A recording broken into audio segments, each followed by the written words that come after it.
Hey everyone, in this tutorial we will learn how to install Visual Studio Code in Windows 11 PC. To do this, open your favorite browser and go to the website code.visualstudio.com. Click on Download for Windows. Once the download is complete, click and open it. Select and accept the agreement. Then click on Next.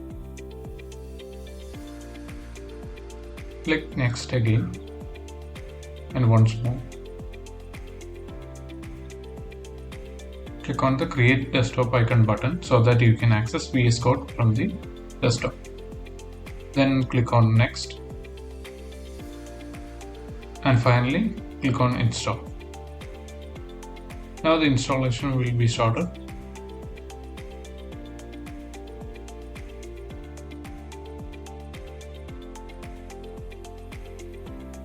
Click Finish.